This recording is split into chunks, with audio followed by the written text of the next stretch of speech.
Então, boa noite, turma. Iniciando aí mais uma aula hoje. Bom, o que vai ser a aula de hoje? Hoje a gente vai tratar do último tema sobre torneios turbo. Não vai ter muita coisa para trazer mais específica para torneios turbo. E hoje eu vou tratar de tudo que falta e revisar tudo que já foi falado. Eu vi que foi mandado aqui em cima qual que foi a aula de ontem. Nós vamos dar uma passada na aula de ontem também. A aula de ontem foi sobre estudo de caso. Mas, enfim, o que é a ideia da aula de hoje? Eu quero que vocês entendam o que foi o curso. Nós vamos revisar tudo. Eu vou dar uma repassada em todo o material mesmo, né? E, enfim, no final dessa aula eu vou passar 6 dicas que são muito boas para quem está querendo jogar torneios turbo, né? Só essa grade. Então, hoje o plano de aula é esse. Com certeza vai ser uma aula mais curta, não vai ser aquela aula de 2 horas e meia, mas é uma aula que vai te fazer pensar, olha, tem que revisar tal aula ou tal aula, ou então passou alguma aula batida que eu não vi. Enfim, hoje a gente vai fechar esse material. No final da aula eu vou querer um parecer de vocês sobre uma possível aula extra sobre torneios turbo, mas vai vir de acordo com o que vocês me derem de feedback. Além disso, uma outra coisa que eu já queria comentar é que é a respeito dos próximos cursos, né? Muita gente tem falado sobre fazer algumas aulas sobre a HUD, né? Sobre o PT4, enfim, trazer material sobre a HUD e como que eu posso dominar o software, né? Enfim, muita gente tem comentado isso comigo. E aí o Georges acabou me dando um feedback e falou o seguinte, olha, antes de você ir para a MPT, dá um pulo na HUD, porque tem muita gente procurando sobre esse assunto. Aí eu falei, tudo bem, não tem problema com isso, não tem problema, né? Então, estou meio que encaixando o cronograma com esse tema, beleza? Deixa eu ver o que mais que eu tenho que avisar para vocês. Bom, não sei se saiu ainda a apostila do curso regular. Se saiu, ótimo. Se não saiu, estou fazendo um livro em cima daquele curso regular. Não sei quando vai ir para o mercado, para falar a verdade.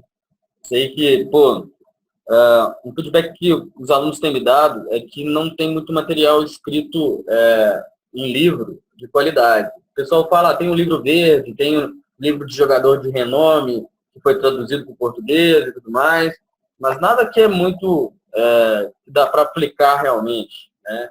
Então, está sendo feito material bacana. Isso aí eu já estou dando de antemão aí para vocês. E é livro que vai vir aí em várias línguas. Vai vir um material que é alta qualidade, com certeza vocês vão ter acesso também, beleza? Isso aí é só a novidade que eu quis trazer, mas vamos para a aula aqui agora, que é o que é importante mesmo.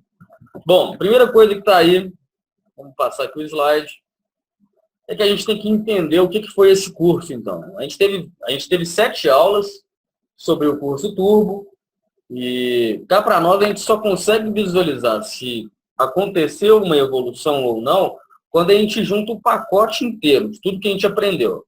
Não adianta, né, aquele cara que viu uma aula, 2 aulas, não viu o resto todo, achar que, estou mandando benzaço. Aqui realmente é um curso que a gente está colocando etapa, né? Se você pula uma etapa, vai ficar defasado. Então, a ideia de hoje para essa aula é, caso algum de vocês que esteja vendo não dominar determinado assunto, a gente vai conseguir identificar o que precisa ser corrigido.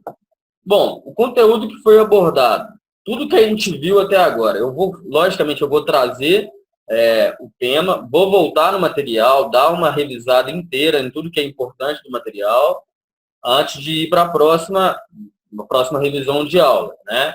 Primeira coisa que eu tratei, a diferença entre torneios turbos e regulares. Vamos abrir primeiro o material. Tem que liberar a tela aqui para vocês também, que está só o desktop. Beleza?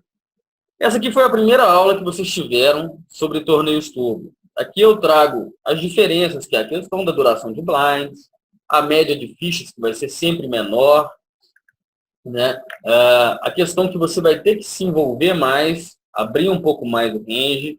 E eu trouxe vários erros comuns que acontecem com um jogador dessa modalidade, ou seja, de jogadores que jogam torneios turbo. Alguns desses erros a gente já acabou corrigindo no decorrer do curso, e muitos deles aí vocês acabaram notando que são super simples. A questão de como jogar os primeiros níveis de blind, a gente já sabe que funciona da mesma forma que no torneio regular. Não vai mudar a questão dos ranges, até porque o early game é o mesmo, então a gente vai continuar optando pela segurança. A questão das sizes vão ser iguais, a questão do range de pivete é igual. Enfim, a gente não muda nada. Seja rápido a perceber seus adversários. Bom, nós falamos muito nesse curso sobre a questão de colocar notes ou de fazer notes dos adversários. Isso aí é essencial.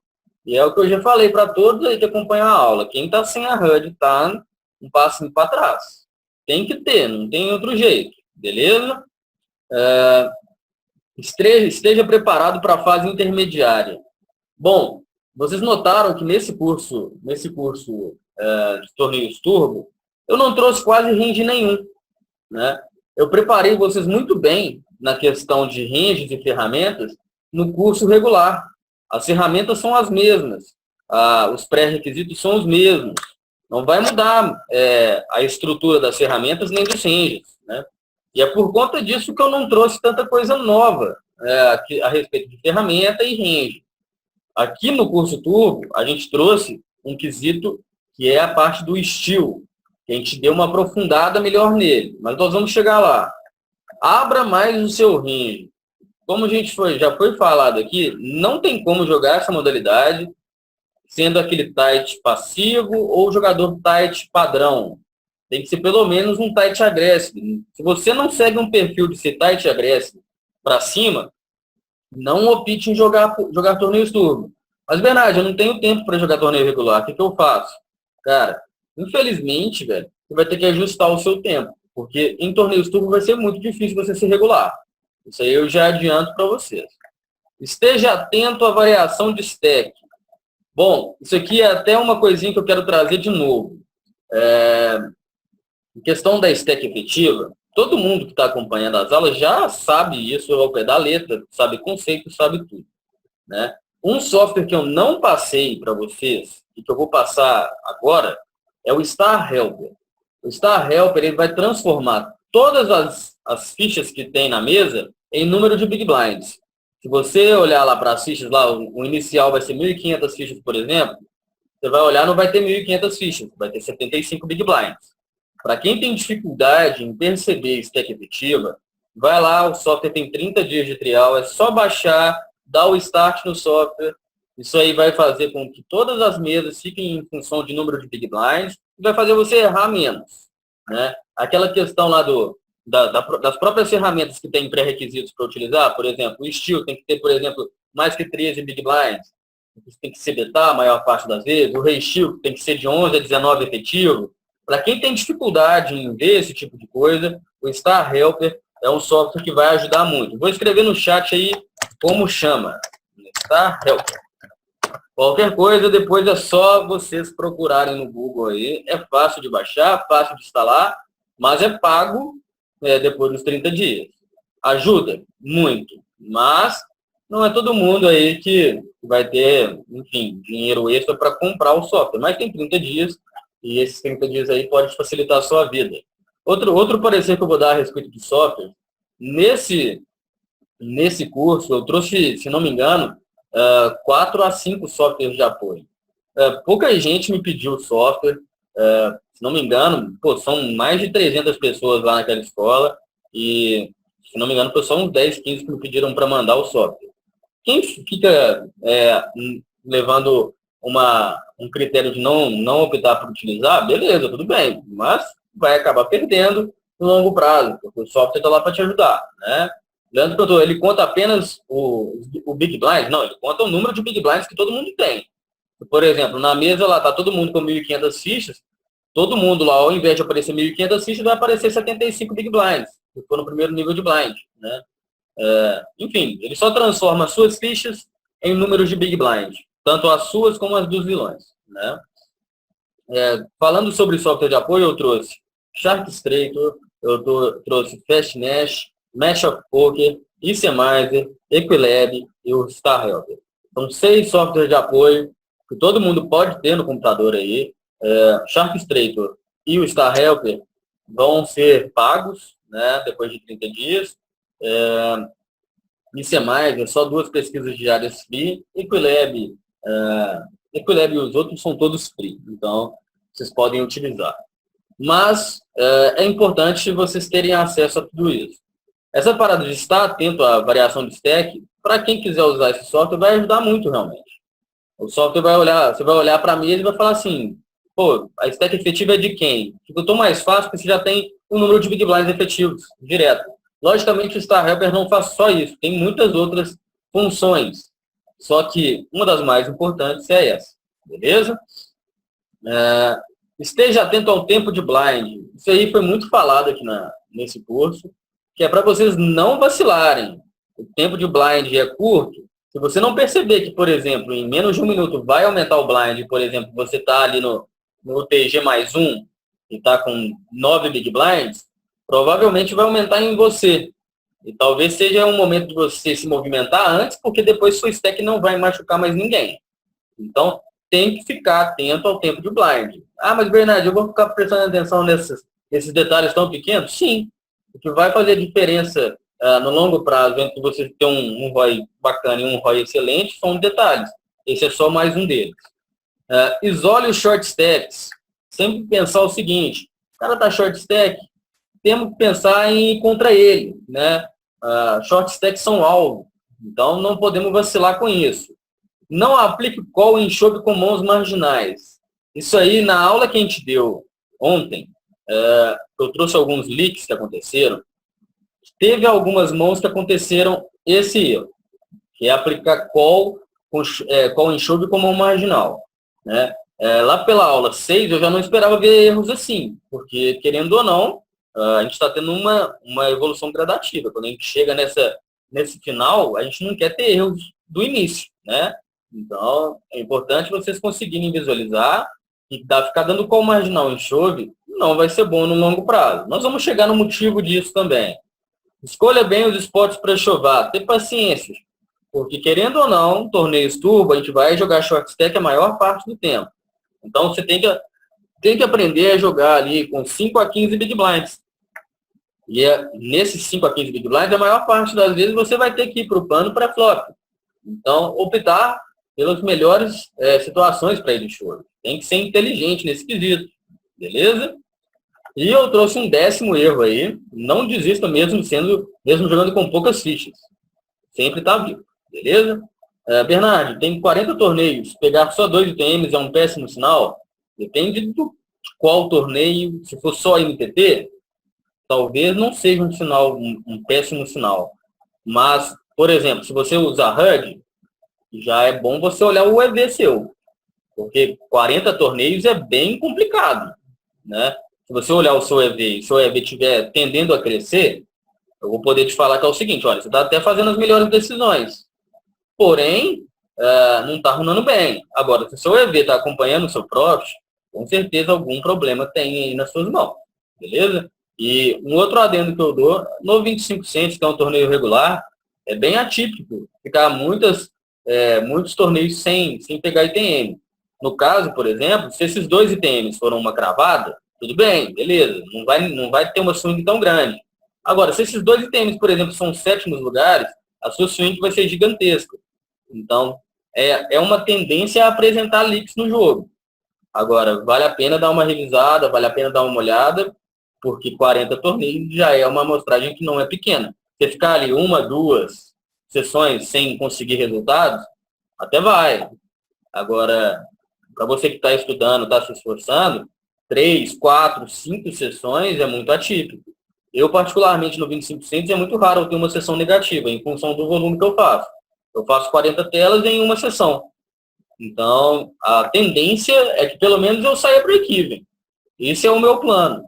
Então, o que eu indico para você aí, Max, é para dar uma revisada aí nos seus torneios, ver se está acontecendo alguma coisa, pega o material de apoio e, pô, enfim, tentar visualizar se está tudo ok ou não. Essa aqui foi a nossa primeira aula que a gente teve, que era uma aula bem de introdução aos torneios turbo. Não trouxe muita coisa meio que avançada, nem nada disso. Até porque, como primeira aula, não podia sair tacando conteúdo. Vamos agora voltar aqui para o nosso slide. Né? Antes, deixa eu ver aqui. Ó, o Rob falou, quantos bains mandar um swing de 45 players turbo e regular? Bom, boa pergunta, velho. Em torneios regulares, você pegar ali 20, 25 bains de down, ainda é algo ok. Mais que isso, já é bom já estar dando uma olhada. Né? Não vamos deixar afundar muito mais, não, porque a tendência é ter algum errozinho no jogo. Né? Agora, em torneios turbo, a variância é sempre maior. Né? É da mesma forma que o ROI em torneios regulares, sitting goals, né, que eu digo, o ROI em torneios regulares é maior do que em torneios turbo, porque a variância em torneios turbo é maior, realmente. Enquanto em torneios regulares a gente pode ter, por exemplo, num 45 players, 30%, 35% de ROI no longo prazo, em torneios turbo, 20%, 22%, 25% já é excelente. Então, vale a pena colocar na balança aí o que é mais atrativo para a pessoa. Mas a dar um swing em torneios turbo, ela vai sempre ser um pouco mais larga. Dá para ter 30 torneios que não vingar nada, né? E que não vai ser algo totalmente ativo. Então, de qualquer forma, 30 torneios ali já é o momento de você ligar ali o alerta e dar uma revisada. Para ver se o seu range de push está ok, enfim, se está usando as ferramentas corretamente, se está aplicando resteel, se está aplicando steel, enfim, tem que dar uma olhada para ver se está tudo ok. Mas gira em torno disso. Torneios regulares, uma média ali de 25 torneios sem ITM ainda é dentro da margem. Torneios turbo, 30, mais ou menos 30, beleza? Bom, trouxe aqui os leaks básicos do jogador da grade, que foi o que a gente acabou de trocar uma ideia. A próxima parte que eu trouxe foi o conceito de steel, mais o range de steel e os requisitos para utilizar a ferramenta. Vamos lá para esse material. Foi esse material aqui que foi a aula 2. Por que eu trouxe o steel no curso turbo? No curso regular, quando você aprende a continuation bet, você acaba fazendo os seus raises por steel serem eficientes. Até porque quando você aprendeu a fazer a continuation bet, você vai entender o seguinte, olha, eu posso ou não CBETar. Se eu posso ou não CBETar, eu vou poder abrir um pouco mais o range ou não. Né? No caso, depende do jogador. Em torneios turbo, é uma necessidade você usar o steel. Se você não usar o steel, não tem como sobreviver nessa modalidade. Você vai ter que roubar muito. O steel a grosso modo não, né? O steel ao pé da letra é roubo, né? Então, em torneios turbo, isso é uma necessidade. Se você não utilizar essa ferramenta, não tem futuro nessa modalidade mesmo. Em torneios regulares, você também vai utilizar o steel de uma forma mais reduzida, porque você vai usar o steel mais para manutenção de stack. No torneio turco, você vai usar mais o steel para sobreviver nesse torneio, senão os blinds vão te engolir. Então, o steel é algo necessário. Nessa aula sobre steel, eu trouxe aqui alguns spots para saber como que vocês estavam jogando. Teve muita controvérsia aqui quando eu perguntei, muita gente que foldava, muita gente que abria raise. Enfim, trouxe algumas pegadinhas também, que é a questão da stack efetiva. Por exemplo, nesse Rei Vala aqui, tem que observar que o Small Blind está com 8 Big Blinds. Se abrir aqui, tem que abraçar o chove dele.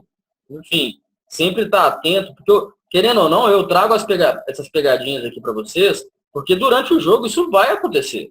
Se vocês não conseguem visualizar aqui durante a aula, durante o jogo vocês não vão visualizar também. Então, todas essas mãos aqui são mãos que estão dentro do range de steel. São mãos que necessariamente a gente vai abrir o raise? Nem sempre. Vai depender da stack efetiva. Mas estão dentro do perfil de steel. Todas aqui, ó, Rei Valete, Sulta de Rei Valete Off, um 9-8, enfim. Trouxe aqui a importância da HUD no quesito de steel. Quando a gente tem a HUD, a gente consegue visualizar lá, por exemplo, a questão do pré-flop raise, do VPIP, até do quesito de tribet, enfim. A gente tem todas as informações necessárias para saber se é bom aplicar esse estilo ou não, né? Em função dos jogadores que ainda têm action. Então, mais uma vez, eu vou acabar tocando no assunto. A HUD é de extrema importância, galera. Para torneios turbo, mais ainda. Quem não tem, eu devia fazer propaganda da HUD, porque eu fico sempre oferecendo para a galera, eu devia começar a ganhar em cima disso. Né? Afinal de contas, eu falo sempre que é necessário, mas realmente é algo que quem não tem tá meio que sempre um passo atrás.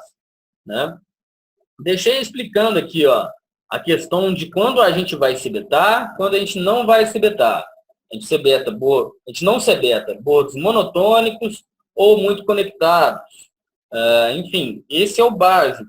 Board que não acerta o range da gente também não se beta. Não adianta querer comprar aquele blefe maluco. Então, isso aqui são detalhes. Lembra que os detalhes fazem toda a diferença no longo prazo. Trouxe aqui a explicação do que é o estilo.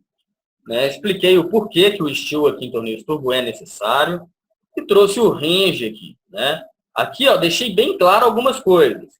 A stack efetiva tem que ter mais de 13 big blinds. Você vai ter que sempre se betar. Pelo menos a maior parte das vezes você vai ter que se betar. Se você tem menos de 13 big blinds, você não vai ter muito espaço para essa CBET por blefe. Teria que ser uma CBET por valor. E aí complica, né? Porque uma CBET por blefe com 13 big blinds, você já investiu 2. Ficou com 11. Se você betou mais 2, ficou com 9. Sua sobrevivência no torneio pode ficar comprometida. Então, fica bem atento à stack efetiva e aos pré-requisitos para usar o estilo. Deixei aqui os detalhes, sempre lembrar de observar as stats de fold para estilo, de fold para CBET, sempre fazendo notes dos vilões para quem não tem a HUD, observar a tendência da mesa. A stack efetiva é algo, obviamente, que vocês têm que olhar, né? E utilizar o estilo de maneira inteligente. Basicamente, lembrar que o estilo é sempre de LP. A gente não abre o estilo do TG, né, galera? Então, não vamos vacilar nisso. Vamos aqui agora para a próxima coisa que a gente estudou dentro desse material. Apresentação dos softwares de apoio. Eu já troquei ideia sobre todos os softwares que eu apresentei aqui para vocês. Não vou nem abrir eles, nem nada disso, porque nas aulas eu já expliquei como funcionava. O Fastnet, por exemplo, eu expliquei como funcionava. O Match of Poker também, o Semizer, o Equilab todo mundo está familiarizado. SharkStrator não vai ser todo mundo que vai querer utilizar, mas ele é bem simples. Eu nem trouxe muito material sobre ele, porque realmente ele é pago, então eu acredito que a procura vai ser muito pequena. Né? E o Star Helper eu trouxe hoje. Então, para quem tiver curiosidade sobre esses softwares, não tem erro, podem utilizar sem problemas. Beleza? A outra aula, né, a aula seguinte a essa, foi a de tipos de vilões, né, os perfis de vilões. Essa aula foi muito boa para ajudar vocês. Para quem tem a HUD, foi excelente, porque vai dar uma bagagem que possivelmente não tinha antes. Nesse material da aula 3, eu trouxe aqui o que é uma questão do VPIP, do pré-flop raise, né? A questão de tipos de vilões, o vilão que é NIT rocha, o vilão que é NIT padrão, qual que é o VPIP dele, qual que é o pré-flop raise dele, né? A média disso, né? Trouxe o range que esses jogadores costumam jogar e o que a gente pode fazer e o que não se deve fazer. Só essa questão do que se pode fazer e o que não se pode fazer vai auxiliar vocês muito no jogo. Vocês que têm a HUD, estão visualizando um perfil de vilão, vocês vão saber, olha, cara, contra esse tipo de vilão não vale a pena isso. Contra esse tipo de vilão vale a pena fazer isso. Show de bola. Isso aqui direciona o raciocínio de vocês. Para quem não prestou atenção nessa aula, volta e revê o material. É uma das aulas mais importantes desse curso. Trouxe aqui Tight Passive, que é um perfil muito ruim de se ser, né? Tight Passive vai tender a ser lucrativo, só que dependendo de runada, né? Vai depender sempre da sorte. Ele vai sempre depender de acertar. Então, não seja um tight passivo. Trouxe o que a gente pode fazer, o que não se deve fazer, e lembrar que um tight passivo vai entrar um pouco no quesito de Calling Station, né? Tem muita gente que não gosta de jogar contra Calling Station. Calling Station, para mim, é sempre aquele 8 ou 80. Ou fico muito feliz com ele, ou fico muito puto, né? O Rob perguntou, Bernardo, você passa status necessários da HUD para esse sitting goal regular e tudo, para a tela não ficar muito carregada de número? Velho, uma dica que eu dou, eu acho que a gente, pelo menos o cronograma que a gente vai ter é de ter aula sobre o PT4 em breve, né, nas próximas semanas. Mas uma dica que eu dou para todo mundo que está começando a utilizar a HUD, não saiam colocando 1 milhão de coisas de estatísticas lá. Comecem pelo básico. O próprio HUD vai te dar umas estatísticas que são as básicas. Vai ser preflop raise, VPIP, número de big blinds, a questão de fold para c-bet, a porcentagem de c-bet que o vilão tem, tri-bet, fold para tri-bet, e só. Acho que é só essas que são as estatísticas básicas.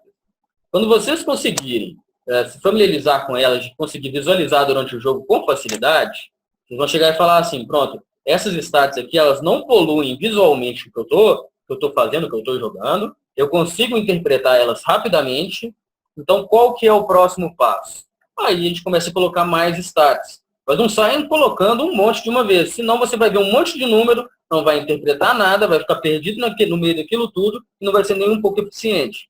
Então, vão aos poucos, não saem colocando o máximo de coisa não, beleza? Mas, de modo geral, sempre vão ter lá estatísticas que vão ser muito úteis, né?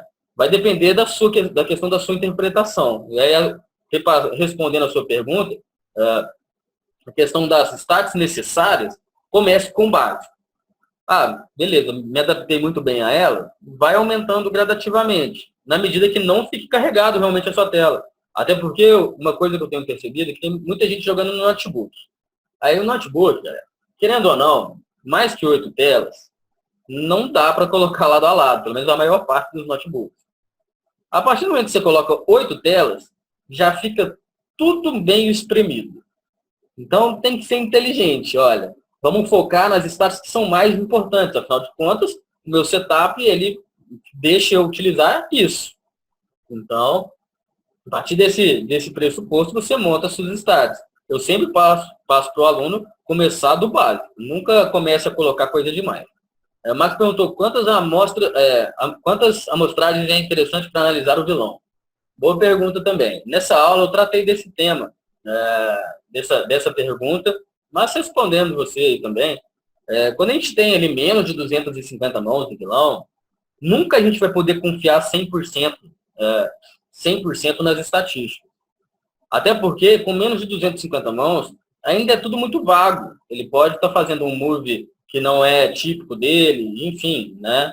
Quando você tem mais de 250 mãos, você já começa a ter um pouquinho de bagagem sobre esse vilão. Logicamente, com 100 mãos, alguns vilões já vão se mostrar assim, olha, esse é o meu perfil. Geralmente, jogadores que são muito passivos, eles vão ter um pré-flop raise de PIP muito desregulado. Por exemplo, 14/2, por mais que a gente tenha 200 mãos, 500 mãos, esse tipo de vilão vai se manter sempre nessa margem.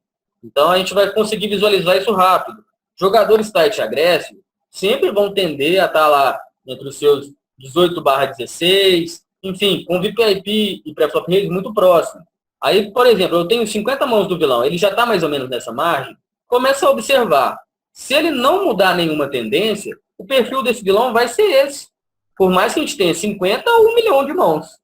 Agora, é importante você sempre pensar no seguinte, se eu tenho uma amostragem pequena, não posso confiar tanto nas estatísticas. Até porque, enfim, amostragem pequena não quer dizer que o vilão sempre jogue dessa forma. Pode ser que você está pegando ele num dia que ele está tiltado, pode ser que você está pegando ele num dia que ele está jogando bêbado. Enfim, tudo é possível, né? Então, sempre tenham em mente que, olha, algumas coisas ali eu posso levar como tendência. Outras eu tenho que sempre colocar mais amostragem.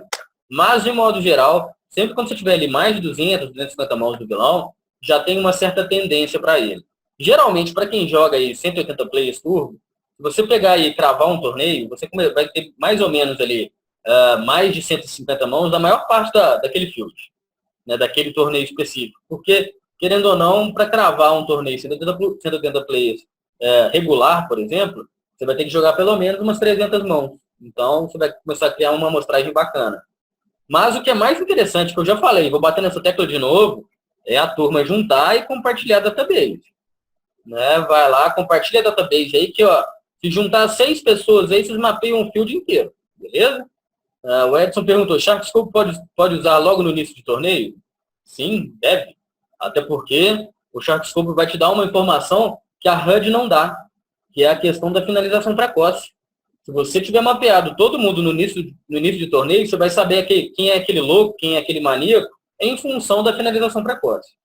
Então, vale a pena utilizar o Sharkscope. Não só vale a pena, como é meio que necessário, beleza? O VIP pré-flop range 23/16 é indício de um jogador mediano a regular. No caso, o VIP pré-flop raise não vai ser indício de se o cara é bom ou ruim. Ele pode ser um completo bosta, como as status de 23/16. A única coisa que a gente vai saber é que ele, sendo 23/16, ele é tight agressivo. A tendência é ele jogar de forma um pouco mais agressiva spots que são favoráveis, né? O Edson perguntou, a CAP seria a capacidade conta? Quanto maior a capacidade do jogador lá, maior a tendência dele a ganhar dinheiro. Isso aí é algo que eu já deixo claro. Mas Bernardo, como é calculada a capacidade do jogador lá? Eu não tenho a fórmula certa, mas ela é baseada no average buy-in que você joga e na capacidade de ganhar dinheiro com esse average buy-in. Ou seja, o cara que tem um average, por exemplo, de $215, ele só joga Sunday Million para cima, e ele tem 5% de ROI, por exemplo, ele vai ter uma capacidade lá de 75, 80. E tipo assim, o cara tem 5% de ROI, né? Agora, você pode estar jogando 0,25 cents lá e ter 40% de ROI e a sua capacidade ser 61, por conta do seu average buy-in. Então, a capacidade vai influenciar? Vai. Porque geralmente capacidade acima de 65, por mais que o cara não participe do chart, ele é lucrativo. 65 ali é aquela margem que o cara tende a ser ou break-even ou bom jogador, porque alguma coisa ele ganhou. Aí vale a pena sempre pensar, olha, qual que é o average buy-in dele? Beleza, dá uma olhada e em função disso, mapeia o field. Então, a capacidade compensa deixar como base junto com finalização precoce, junto com o próprio volume de jogo que o cara tem, enfim, com todas as outras informações.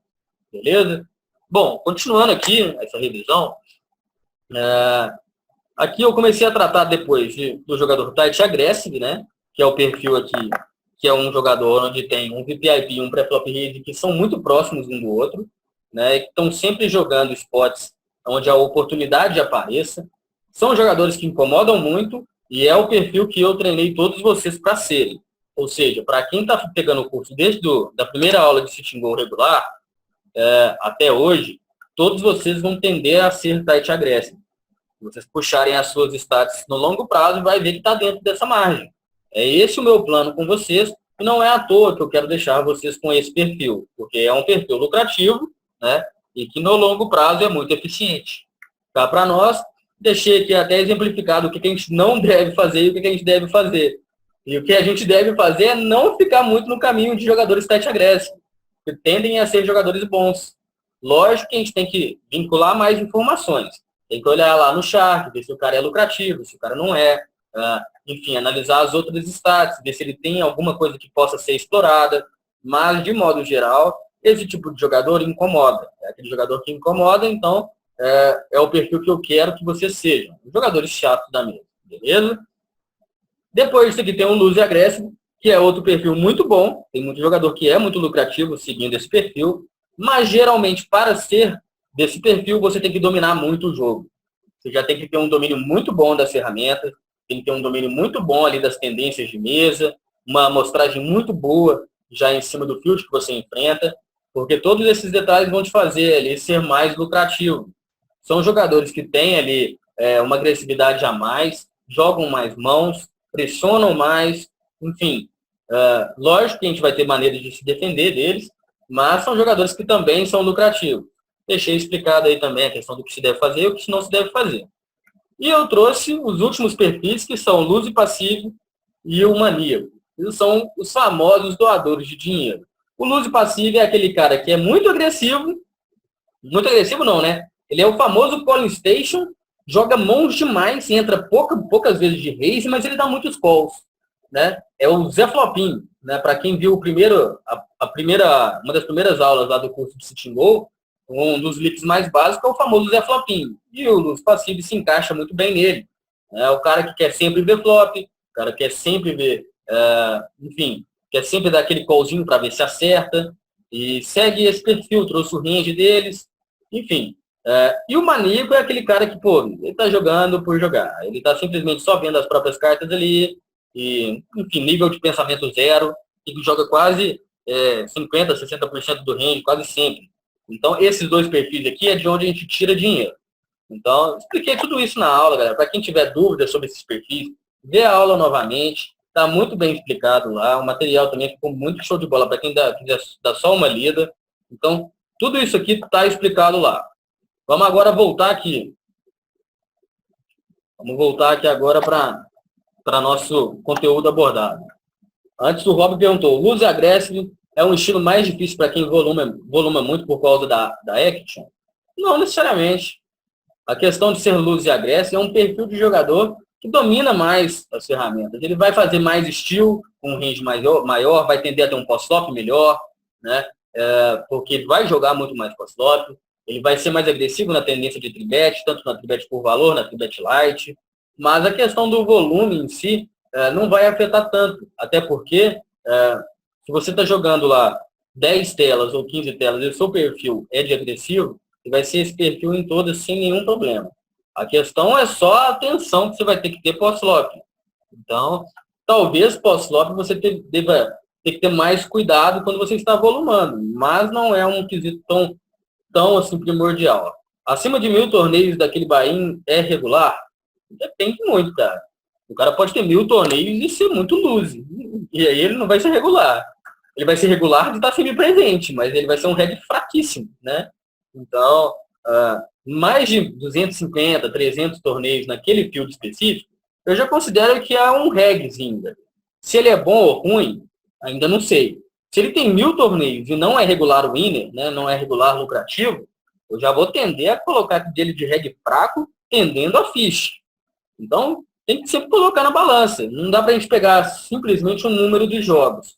A questão de falar que o cara é regular, porque ele está simplesmente sempre naquele field, é bem relativa, até porque é só vocês pensarem o seguinte, uma vez eu peguei um aluno, e ele tinha as notes lá do PokerStars dele, e ele tinha as notes que eram bem simples, as notes dele eram assim, regular, fish, recreativo e maníaco. Acho que era só isso. Acho que era só esses 4 mesmo. E aí ele olhava no chart, via que o cara jogava muitos torneios em determinado field, ele colocava que o cara era regular, mas não explicava nada. E aí, tipo assim, pensa só, você jogou uma mesa com ele, beleza, naquela mesa você botou a tag. Quando você joga a segunda vez com ele, você vai tender a pensar que o cara é regular bom. Então, tem que ter um sistema de notes eficiente, você coloca lá. Se ele é regular, por que ele é regular? Ele é regular porque ele está sempre no field, mas ele ganha dinheiro nesse field? Se ele ganha, beleza, coloca lá, reg winner. Se ele não ganha, reg lose, beleza. Mas 1.000 torneios é até muito. Eu coloco com mais de 250 torneios ali, eu já começo a pensar que esse cara, ou ele está querendo ser um promissor regular nesse field, ou então esse cara aí já tem, sei lá, alguma ideia de colocar volume naquele field ali. Enfim, a ideia é sempre pensar o seguinte, mais de 250, 300 games no mesmo field ali, é uma tendência ao cara estar sempre presente, beleza? Enfim, próxima aula que eu trouxe foi sobre níveis de pensamento. A aula sobre níveis de pensamento, foi a 4ª aula, ela trouxe muita informação bacana. Foi nessa aula que eu trouxe a questão do cartel que existe em HU Hyper, foi nessa aula que eu trouxe onde que eu quero deixar vocês quando vocês finalizarem todo o material que você ter, para vocês se situarem em qual nível que vocês estão e como que a gente sobe de nível, enfim. Tudo isso foi tratado nessa aula. Nível 0, que é o jogador mais básico, enfim, o cara que está lá só para o hobby. Nível 1 que começou a estudar. Nível 2 que começa a explorar os jogadores de nível 1 e de nível 0, porque já tem um básico bom. E um nível 3 que geralmente não aparece muito em microlimites, que é quando você começa a se profissionalizar. Tem nível 4, nível 5? Sim, como eu falei na aula lá, existem esses níveis, mas são informações que existem que não chegam com tanta facilidade. Então, só tendo coach muito profissional aí para a gente chegar ali no nível 4, no nível 5, que, enfim, é o que acontece atualmente. Nessa mesma aula eu trouxe aqui algumas situações de jogo para a gente ver como é que estava o nível de vocês. Enfim, trouxe informações pela HUD também, do que fazer em função de vilões específicos, para ver como é que vocês estavam jogando. Esse material aqui, para quem não assistiu, por exemplo, essa aula, vai lá, pega o material escrito primeiro, responde o que faria, para depois ver a aula.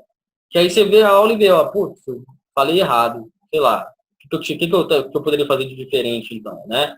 Enfim, não sei se todo mundo já assistiu a aula, mas é um exercício que vale a pena fazer antes de assistir. Até porque durante a aula eu dou um time para a galera responder, porém, se você já tiver isso pronto, já te dá um pouco mais de tempo, beleza? Essa aula também foi muito bacana, porque trazer informações da HUD faz vocês criarem memória visual. E isso aí é extremamente importante. A outra aula que eu trouxe foi a aula sobre push. A aula sobre push, galera, foi uma aula que também teve importância enorme para torneios turbo. Por que ela teve importância enorme? Porque eu trouxe a fórmula do EV, né? Eu trouxe a questão do ICMizer, o estudo em cima do ICMizer. Eu trouxe a fórmula do EV para a Win e também eu trouxe a fórmula do EV para a Call, né? Então, as duas fórmulas são necessárias de se saber. É isso que te dá bagagem, te dá edge, e tudo isso aqui, no longo prazo, te auxilia muito. Então, é algo que você pode demonstrar domínio para aquele cara que, por exemplo, está iniciando. Enquanto um cara que está iniciando não entenderia isso, você entende, né? E isso é bem importante. Essa aula aqui a gente trouxe uma questão, alguns spots específicos para ver como vocês jogariam, e cá para nós, durante a aula teve muita divergência e a gente acabou vendo que, pô, de repente, alguns spots, por mais que eles sejam bons de ir de chove, a lucratividade deles é muito pequena, que vai tender a break-even, e talvez esse seja um dos motivos de vocês não estarem ganhando tanto dinheiro. Se o spot não é tão lucrativo assim, ele vai tender mais a break-even, no longo prazo você não vai ganhar tanto dinheiro jogando dessa forma. Então, tem que sempre colocar na balança. É importante visualizar essa aula aqui, é uma aula bem importante, e a parte matemática do jogo vai te dar muito mais bagagem, beleza? Voltando aqui para o conteúdo, igual eu falei, a gente trouxe a fórmula do EV para a Win, a fórmula do EV para dar call em all-in. E a última aula que eu trouxe foi a aula sobre estudo de caso em cima de mãos que vocês jogaram, né? São mãos do pessoal da escola, que apresentaram erros. E aí eu trouxe explicando todos os erros que aconteceram, né? Tudo explicadinho direitinho. E por que eu trouxe essa aula, né? Por conta que foi exatamente o que eu falei na aula passada. É aquela parada, né? A galera me manda lá sempre a mesma falinha. Ah, não, quando eu faço a review com o Bernard, eu consigo ver os erros. Quando eu faço sozinho, eu não consigo, né? Eu não consigo visualizar esse tipo de coisa. E aí eu quis trazer essa aula para vocês verem o tanto que os erros são fáceis de detectar e fáceis de corrigir. Então, o intuito dessa aula, essa aula passada, né? A aula de ontem, né, no caso, é realmente trazer memória visual para vocês. E trouxe alguns detalhes que são muito importantes de vocês entenderem, né? Mas tudo bem tranquilo também. E aí a gente chega na aula que é a de hoje, né? Como que a gente vai se destacar em torneios turbo, então? Primeira coisa, sempre vocês vão ter que estar estudando por shortcode, galera. Por mais que eu traga aula sobre o tema, não adianta simplesmente eu ficar fazendo simulação do spot aqui. Vocês têm que pegar as mãos que vocês jogaram, usar o ICMizer, começar a fazer um banco de dados em cima das mãos que vocês realmente estiveram em action, para saber se aquelas mãos são lucrativas, se não são, se elas tendem a break-even, se não tendem. É isso que faz você ser um jogador vencedor em torneios turbo. Ah, mas Bernardo, eu já jogo torneio turbo há um bom tempo, eu nunca fiz isso. E eu sou lucrativo. Beleza, ótimo. Comece a fazer que você vai ser mais lucrativo ainda. Ah, mas Bernardo, eu jogo torneio turbo há muito tempo, eu sou bem perdedor em torneio turbo. Tanto é que eu jogo mais torneios regulares. Pô, se você quer ser um vencedor em torneios turbo, você vai ter que começar a estudar mais por shortcode. É aquela parada. Tem que olhar lá no Fastnash, tem que usar o ICMizer, o Match of Poker, usar as estatísticas da HUD, começar a criar memória visual. É a melhor forma de você começar a criar edge em torneios turbo. Não tem outro jeito. Outra coisa que eu quero deixar um parecer é que, como eu não trouxe muitos ranges para torneios turbo, é por conta que em early game não muda nada, né? em late game, o late game de torneio turbo tem muito pouco pós-flop. É basicamente push or fold. E o middle game é a utilização das ferramentas. Quais ferramentas? As ferramentas que são passadas no curso regular. São as mesmas ferramentas, os mesmos pré-requisitos, e não justificável eu ficar fazendo material para tratar de um tema que já tem pronto. Então, por isso que esse curso é um pouco mais curto. Porque muitas das coisas que a gente vai utilizar aqui são as mesmas que a gente utiliza em torneios regulares. Então, dominar ali a questão do estilo, do reestilo, da CBET, vai ser essencial. Isso aí vocês têm que ter. Não tem como vocês serem lucrativos sem dominar essas ferramentas. Para quem ainda tem dúvidas sobre essas ferramentas, tem a aula separada sobre estilo, tem a aula sobre reestilo e call em reestilo, e tem a aula sobre continuation bet. A aula sobre reestilo e call em reestilo para torneios turbo vai ser muito importante. Né? A galera ainda tem um pouco da mão travada para fazer o reestilo, eu não entendo muito por quê. Eu, particularmente, eu faço reestilo numa naturalidade muito grande. Até porque eu estou fazendo um move que, na pior das hipóteses, eu tenho defesa. Mas a maior parte das vezes passa. É aquela coisa, de 10 mãos jogadas, 6 vão passar, o cara vai foldar, né? 4 eu vou poder tomar call, e dessas 4, de repente, 2 eu posso dar bad no cara. Então, não tem por que ficar com medo de utilizar o reestilo. Assim como o estilo, assim como a CBET, até porque vocês sabem quando deve ou não CBETar. Isso tudo é o básico, galera. Beleza? E agora, para a gente fechar esse material, eu vou trazer 6 dicas para torneios turbo. São as dicas que, teoricamente, vão te fazer ganhar um pouco mais para quem já é lucrativo, e para quem ainda não é lucrativo, vão fazer vocês começarem a ganhar dinheiro. A primeira dica, vocês têm que se acostumar a jogar short stack. A galera entra para jogar torneio turbo e quando chega ali com 8 big blinds, desespera. Começa a querer chovar a todo custo, mas não, vocês têm que acostumar a jogar short stack. Vocês vão sempre estar ali entre 5 a 15 big blinds. E cá para nós, galera, vai ter spot que é melhor para chovar, e vai ter spot que é melhor ficar ali com seus 6, 7 big blinds. Não adianta a gente querer acelerar com 6 big blinds ali, com um range que não favorece. Então, vocês têm que se acostumar a jogar short stack. Não gosto de jogar short stack, Bernardo. Não sei. Eu acho que o PS tem alguma birra comigo. Eu não me dou bem, eu sempre tomo bad. Então, galera, não dá para jogar torneio turbo. Torneio turbo, você tem que olhar para o seu stack. Tô curto? Sim. Mas vamos ser inteligentes para chovar, então. A gente pode fazer um chove contra menos vilões. A gente pode explorar um vilão que está short stack. Enfim, né? Sempre priorizar o costume. Vai ter que jogar mesmo short stack, não tem outro jeito. Segunda dica, não fique esperando mãos boas. A maior parte das mãos que você jogar em torneio turbo, você não vai estar jogando as suas cartas, vai estar jogando o spot. Dessa forma, você tem que visualizar a oportunidade e não necessariamente as suas cartas. Não fiquem engessados. Se vocês tiverem um perfil de tight passivo, por exemplo, em torneios turbo vocês não vão vingar. Não adianta, não tem como fazer milagre. Você vai ter que runar a vida para conseguir vingar. E cá para nós, no longo prazo, mesmo que você rune a vida, você não vai ganhar muito dinheiro, né? E lógico, né? Quando vier a carta, melhor ainda, fica ainda mais fácil. Mas não podemos ficar esperando. Lembra de quando que a gente pode usar o estilo, quando a gente pode usar o reestilo, os pré-requisitos para utilizar a ferramenta. Enfim, tudo isso aí vai ser necessário. E lembra de um outro detalhe.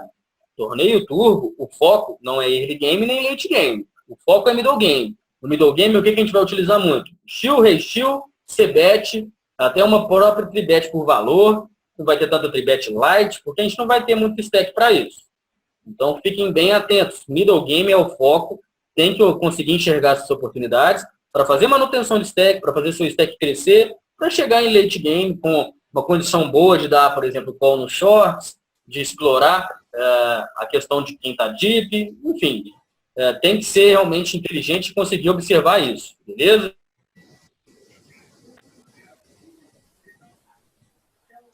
Eu tinha mutado até eu fui mutar, alguém entrou, fiquei escutando um delayzinho aqui, eu fui mutar e mutei eu. Mas acho que todo mundo escutou até aqui. Galera, terceira dica que eu vou dar. Deixa eu só ver se tem alguém que está com o microfone desmutado. Eu estou escutando um retorno. Ah, beleza. Mutei aqui. Deixa eu ver se tem mais alguém aqui. Não, tranquilo. Terceira dica que eu vou dar. Posição em stack efetivo. 99% do tempo, se estiver jogando torneio turbo, você tem que saber o range por posição. Na aula de middle game, que tem lá no torneio, nos torneios regulares, tem o range por posição lá. Então, vocês têm que decorar aquele range. A partir do momento que você sabe ali, ó, a sua posição, a posição do vilão, qual que é a tendência de raise, de call, e a stack efetiva que está em ação ainda, tudo isso vai favorecer as oportunidades, que foi o que a gente deu como dica 2. Né? Essa modalidade vai forçar a gente a ter domínio sobre essas duas ferramentazinhas, a posição na mesa e o stack efetivo. A maior parte das vezes realmente não vai influenciar o que a gente tem na mão. A gente vai estar em LP, por exemplo, com o nosso 7-2 ali, né, no BU, com, sei lá, 18 Big Blinds, e a gente vai abrir raise. Por que a gente vai abrir raise? Porque é uma oportunidade boa de se fazer um steal. Então, isso importa que eu estou olhando ali, é um 7-2? Não, fecha o olho e acha que é um avaz. Se você tem medo, por exemplo, de abrir em função das suas cartas, esquece que as suas cartas estão existindo ali. Toda vez que você ficar com medo de usar uma ferramenta, imagine que você não tem aquelas cartas, você tem as as. Isso aí vai te dar um pouco mais de confiança, beleza? Isso aí é imprescindível. Observar a stack efetiva é mais que necessário, eu nem vou ficar meio que prolongando muito sobre esse tema. Informação do vilão, dos vilões, no caso. Jogar torneios turbo sem HUD vai ser complicado. Isso aí é uma dica que eu dou. Quer jogar torneio turbo? Vamos se preparar bem, então. Vamos comprar HUD, vamos dominar a HUD, criar amostragem, porque vai ser necessário. Informação do vilão, dos vilões, galera, é algo que vai ser divisor de águas. Então não tem como, tem que usar a HUD. Ah, mas Bernardo, eu vou fazer note de todo mundo na mão. Caraca, bicho. Você pode até fazer, só toma cuidado com uma coisa, porque às vezes o PS atualiza e as suas notes que você escreveu à mão, você perde tudo. E aí você já pensou tempo perdido que você possa ter tido? Faça backup delas, pelo menos. Então, alguns de vocês devem estar se perguntando aí, putz, velho, já perdi um monte de notes mesmo, porque já aconteceu isso comigo. Comigo também já aconteceu. A sorte que eu tenho a HUD, então isso me auxilia muito quando acontece esse tipo de coisa, né? Se você tiver amostragem, realmente você vai começar a prever o que os jogadores vão fazer. Aquele jogador que é lose agressivo, que vai começar a abrir mais mãos, antes dele fazer o move, por exemplo, você vai falar assim, aquele cara vai abrir. E aí você vai meio que prever as ações para até ter mais tempo para pensar, né? Essa é a quarta dica que eu dou. A quinta dica, são 6 dicas. Manutenção de stack. Isso aí vai ser fator chave, galera. Tem que fazer a manutenção de stack. Não pode deixar de utilizar steal, re-steal e as demais ferramentas. Se você não fizer manutenção de stack, não tem como sobreviver em torneios turbo. Tem que ser mais agressivo, tem que ir para o jogo, não tem outro jeito. Em torneios turbo, por exemplo, não tem muito como ser tight aggressive. Você vai tender sempre a ser um pouco mais lose aggressive. Por que disso? Tight aggressive, ele consegue visualizar oportunidades e consegue meio que explorar isso. Só que você não tem muito tempo para pensar. Então, um jogador que é tight aggressive em torneios regulares, quando ele for para torneios turbo, ele vai tender a ser lose. Porque ele vai ter que visualizar a oportunidade mais rápido, vai ter que se movimentar mais rápido. Isso aí vai favorecer as suas stats subirem. E aí você vai ficar ali com seus 27/20, 27/25, que já é um perfil lose aggressive, né? Então, manutenção de stack é necessária, tem que ser mais agressivo, não pode ficar com medo, tem que utilizar as ferramentas. Sexta dica e uma das dicas mais importantes que eu vou dar. E essa aí eu vou passar a pergunta para vocês. Que é até para ver se vocês estão prestando atenção na aula aí, se estão concentrados. Ficou short demais, mirem em outro short. Por que disso, galera? Alguém pode me explicar o porquê que quando a gente ficar short stack, a gente tem que mirar em outro short, ao invés de mirar num cara que está deep, que pode dar um call light? Alguém pode explicar o porquê disso? O Thiago falou, porque ele vai jogar, não sei. Ele está mandando meio picado, mas vamos ver. Ele vai foldar ou ir ao in, foi o que o Will falou. O Thiago já falou que é porque ele vai jogar um range bem aberto. O Edson falou do Tournament Live, beleza. Galera, só para a gente direcionar o raciocínio de vocês. Primeiro do Thiago, né? Um jogador que está short contra outro jogador short, ele não vai dar call com range aberto. Primeiro, pelo próprio fato que a sua stack machuca ele. Se a sua stack machuca ele, de repente pode ser um pote que ele tem que ir para o pano para uma possível queda ou uma dobrada, ele não vai te dar call light. Ele vai te dar um call que tenha, teoricamente, alguma equidade, né? Ou ele pense que o call range dele esteja na frente do seu. Então, isso aqui é um possível leak que já se apresenta. O jogador short stack não necessariamente vai te dar um call tão aberto. Agora, um jogador muito deep stack vai te dar um call muito aberto porque a sua stack não machuca ele, né? O Will falou, porque ele vai foldar ou ir ao win. Sim, tá dentro do que a gente quer, né? A Tournament Life, que foi o que o Edson falou, também tá dentro. Mas porque a chance dele pagar com mãos marginais ou tentar o resteal são altas. No caso, nós vamos ter que lapidar um pouco isso melhor. O Cícero, porque ele tende a foldar muito ou ir ao win com mãos péssimas. Acho que é isso, né? Mas, galera, vamos direcionar aqui para vocês. A ideia de você querer se envolver contra short stacks é porque você ainda vai ter uma oportunidade de fazer manutenção de stack porque o cara pode foldar. Quando você mirar em caras que estão muito deep, porque você quer tomar um call light, a chance dele não foldar e ir para o pano é muito maior. E aí, teoricamente, o cara pode estar bad. Dessas teorias que sai a teoria do César, que o Big Stack sempre leva, né? Então, quando a gente mira num cara que está short stack, a gente vai ter que pensar o seguinte. Nós não vamos tomar call tão light. Por exemplo, eu tenho 8 big blinds, o Cícero tem 8. Eu chovei em cima do Cícero, né? Por exemplo, eu estou no BU, o Cícero está no big blind. E entre a gente tem um jogador que está com stack médio, 15 big blinds. Eu chovei. O cara que está no SB foldou. O Cícero não vai me dar um call totalmente light aí. Ele não vai me dar um call com aquela mão qualquer, né? Ele vai me dar um call com mãos que ele realmente tem alguma equidade. Se ele vai me dar um call com mãos só que tem alguma equidade, tem uma parcela do range que ele vai foldar. Se tem uma parcela do range que ele vai foldar, a gente pode fazer manutenção de stack, que é a dica número 5, né? Agora, vamos fazer a mesma situação, mas o Cícero agora ele tem 40 big blinds. Eu vou mirar no Cícero para chovar em cima dele. Aí eu vou lá do big blind e chovo em cima do Cícero e do SB. O SB folda e o Cícero com 40 big blinds, ele pode me dar call com um range gigante, porque 8 big blinds não representa nada para ele. Não tem tournament life envolvida, enfim, ele pode dar esse call aí, aquele callzinho maroto, que ele fala assim, vai que eu elimino esse cara, né? E aí a gente vai ter que ir para o pano. A partir do momento que a gente mira mais em cima do short stack, a gente vai ter a oportunidade de fazer manutenção de stack, beleza? O Cícero falou até com par de 2. Sim, com certeza. O Edson falou, chove só em LP com mão marginal contra short stack? Cara, depende muito. Em LP, a gente fala de chovar em LP muito por conta do número de vilões, para não tomar call atravessado, nem nada disso, né? Se a stack efetiva da mesa está muito baixa, a gente pode priorizar a chovar só de LP com mãos marginais, mas que tenham equidade. Pelo menos tem que ter uma blocker, né? Não vamos sair chovando qualquer coisa. Lembrem lá da tabela de Nash, o próprio ICMizer, para saber o quão lucrativo é ou o quão lucrativo não é. Né? O quão perdedor, né, no caso, é. Então, sempre fiquem lá fuçando o ICMizer para saber, olha, nesse tipo de spot aqui, com uma stack efetiva X, foi bom aplicar esse chove.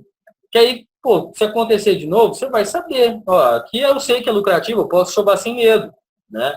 Agora, o chove, tanto com você sendo short stack, quanto com algum short stack em action, é sempre bom de se fazer quando tiver o mínimo de vilões envolvidos, né? Ou seja, ali de posições finais, blind war, enfim.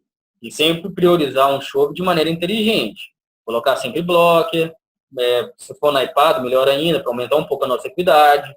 E lembrar desse quesito. Se for short demais, pode mirar em outro short. Porque você vai ter uma ferramenta extra, que é de manutenção de stack. Contra deep stack, a gente só tem uma ferramenta, que é dobrar em cima dele, porque o cara pode dar call light. Contra o short stack, além dele poder dar um call light do cara ser donk, ele pode foldar, porque ali representa a vida dele no torneio. Beleza? Essa informação 6, muita gente desconhece. E é uma informação que é muito importante. A maior parte de vocês aí já tinha um direcionamento meio errado, né? Agora vocês já entendem o que é bom de se fazer e do porquê que isso é bom de fazer. Beleza? Bom, feedback final, galera, para a gente não prolongar muito a aula. Em qualquer modalidade do poker, galera, decisões ruins vão acontecer. Até porque vocês estão meio que alguns já estão numa capacidade já boa de poker, outros estão iniciando. Mas mesmo aquela pessoa, eu mesmo, tem hora lá que eu vejo e, pô, eu apliquei um move ali muito errado, que tende a ser um leak, né? O que é importante de a gente fazer, mesmo se a gente for um iniciante ou um cara que está tendendo a se profissionalizar? Sempre ter que revisar, sempre ter que pegar os seus padrões, ver como é que estão as suas stats, como que estão as suas tendências, e reconhecer que erro a gente vai ter, galera. Mas a gente tem a capacidade de corrigir, né? Então, não dá para estagnar, não dá para se acomodar. É aquela coisa que eu falo com os meus alunos que estão no 25 centos, por exemplo. Não dá para acomodar a sempre querer jogar só o 25 centos. O cara sobe para $1, no $1 ele não vinga, e ele fala assim, vou jogar sempre o 25 centos então, porque lá eu sempre ganho dinheiro. Você vai acabar estagnando. Poker, assim como qualquer outra profissão, vocês têm que subir de grade, né? Subir de degrau. Tem que sempre estar sempre almejando algo a mais. Senão vocês vão virar um Morfeu da vida aí, que ficou 2 anos grindando 25 centos, uma maratona maluca, para ter um retorno que, cá para nós não é um retorno ruim, né? O ROI dele é bom, mas é um retorno pelo tempo que ele investiu que é baixo, né? Então, sempre pensem nisso, olha, erros vão acontecer, a gente sempre tem a capacidade de corrigir, a gente tem que sempre colocar metas novas, traçar um plano aí semestral, trimestral, anual, assim como é falado na primeira aula do curso de Sitting Bull, para estar sempre evoluindo, né? O intuito do curso aqui mesmo, galera, é esse curso de torneios turbo. A maior parte de vocês estão pensando assim, cara, eu consegui corrigir muita coisa, né? Mas a ideia não é só corrigir, é trazer memória visual mesmo para vocês. São erros que são fáceis de ser detectados. Na aula passada, vocês conseguiram visualizar um monte de erros, e que vocês, se pegarem para dar aula para um grupo aí de amigos, vão conseguir visualizar e vão falar assim, pô, velho, eu posso ter um domínio aqui para ajudar as pessoas, de repente para virar coach mais para frente, só preciso treinar minha didática, se for o caso, enfim, continuar estudando. Porque no final das contas, torneios turbo vão ser muito push or fold. Push or fold vai ser muito estudo de caso, que foi o que a gente teve. Então, ferramentas a gente teve no curso regular que vão ser utilizadas em middle game. O early game é a mesma coisa dos torneios regulares. Agora é criar memória visual mesmo. E esse foi o curso quase que por completo. Trazer memória visual para vocês lembrarem dos spots, para conseguirem identificar os erros, para conseguirem jogar, né, durante o game, conseguir fazer os moves que são adequados, lembrar do que aconteceu, para não deixar acontecer novamente durante o game. Enfim, aprimorar as ferramentas e entender, né, como que funciona, né, a própria modalidade turbo, né? Mas, enfim, o feedback final que eu dou é esse. Muita coisa nova para vocês estudarem. E cá para nós, muita coisa para vocês revisarem. Não vejam a aula só uma vez, é pouco, tem que ver uma, duas, se necessário 3, ler o material. Quanto mais vezes vocês verem, mais vocês vão dominar determinado assunto. Vou abrir para perguntas, assim, perguntas gerais mesmo, não só sobre o curso, mas qualquer pergunta que queiram fazer agora. Eu sei que teve gente que me perguntou se vale a pena comprar o Poker Lab lá que está sendo vendido agora. A gente pode trocar uma ideia sobre isso, caso alguém aqui da turma queira que eu dê um parecer a respeito.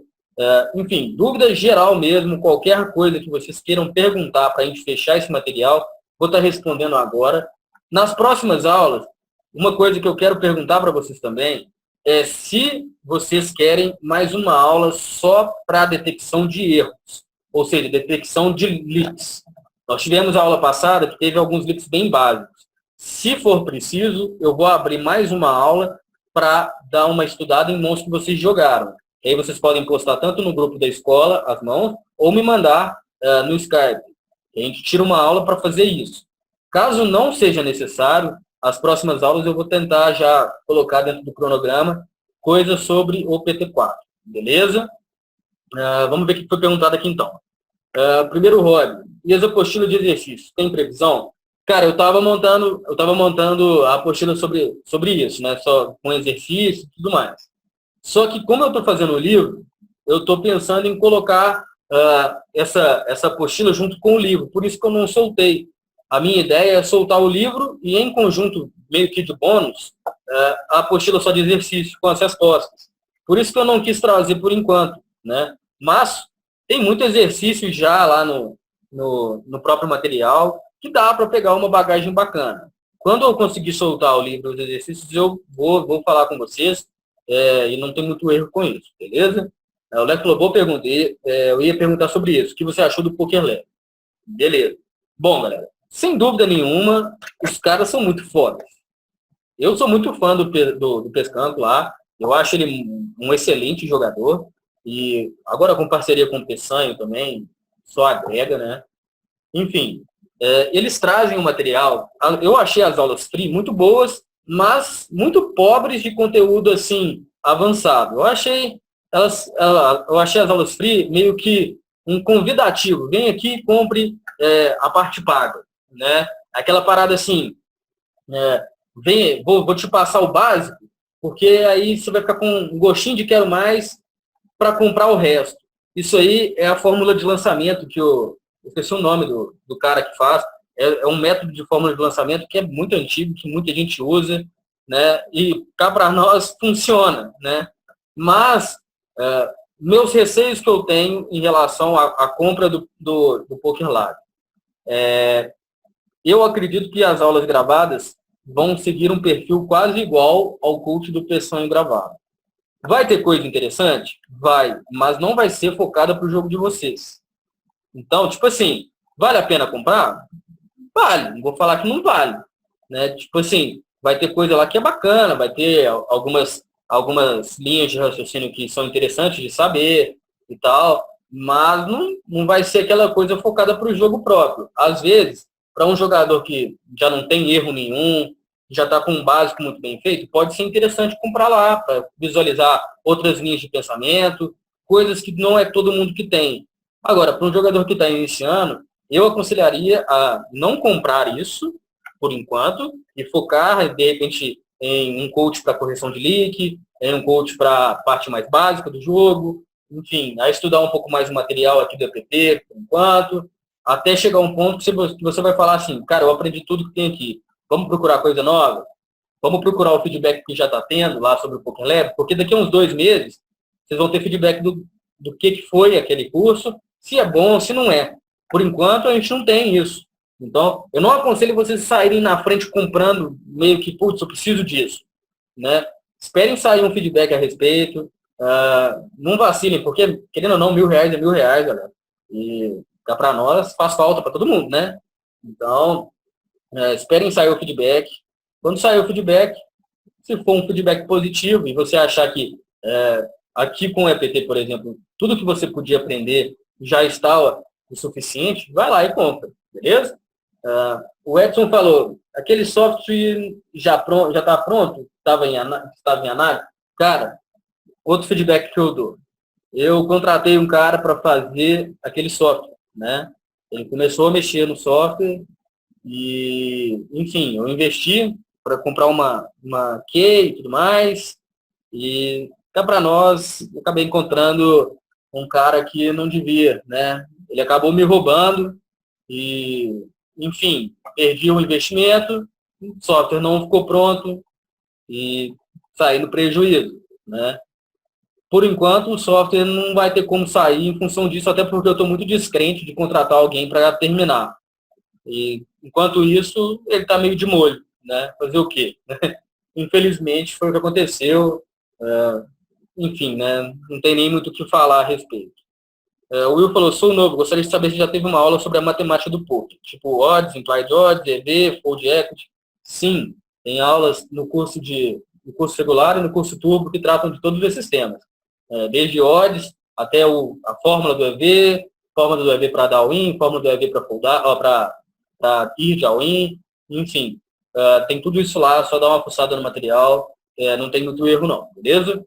Deixa eu ver o que mais foi falado aqui. O Max falou, Bernardo, o que você indica para quem está começando com BR baixo? Investir mais em depósito é vantagem? Ou manter um BR baixo, sendo jogador iniciante e tentar crescer no field?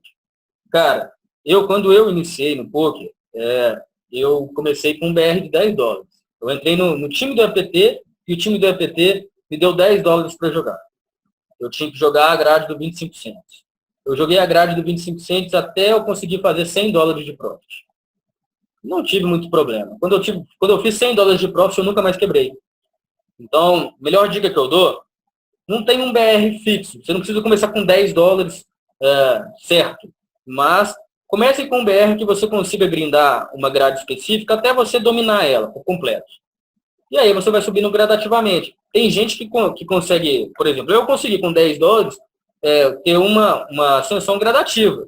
Tem gente que se sente pressionado com BR talvez um pouco baixo.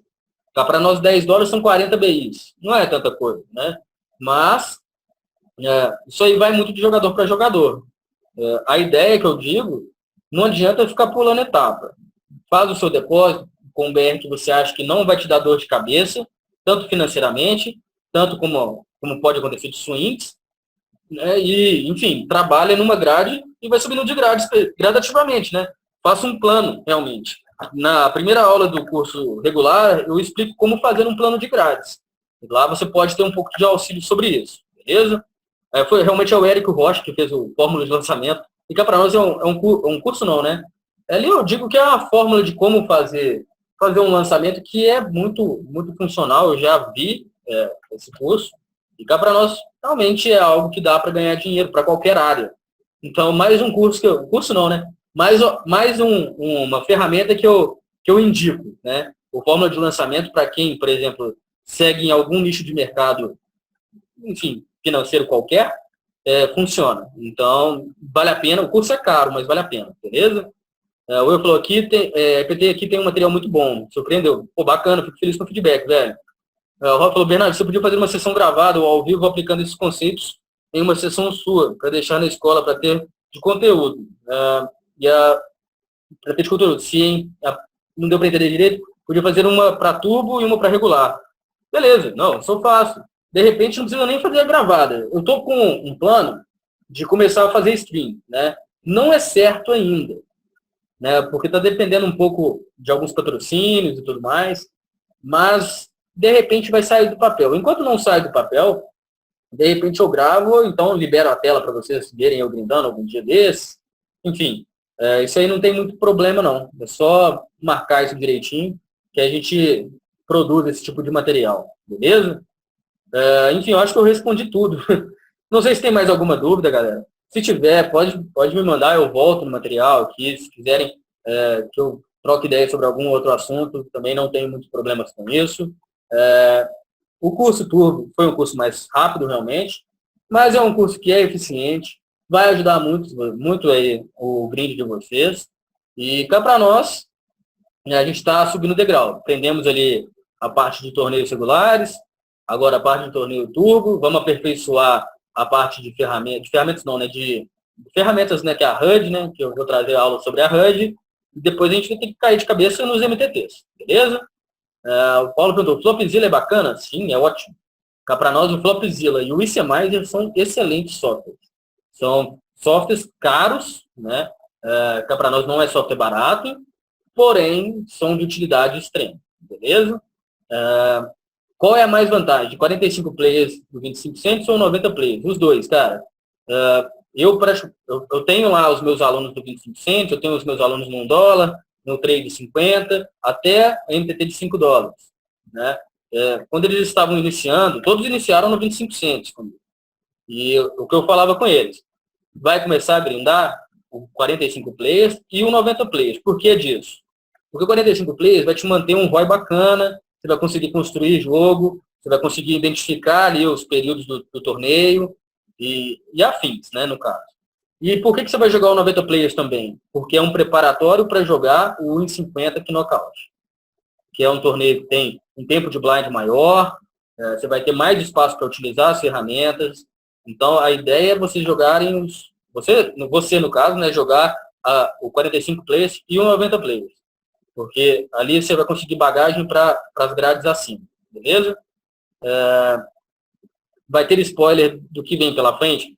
Igual, o George me pediu e alguns já tinham comentado, então eu acredito que umas 2 ou 3 aulas aí sobre o PT4 devam ser as próximas aulas.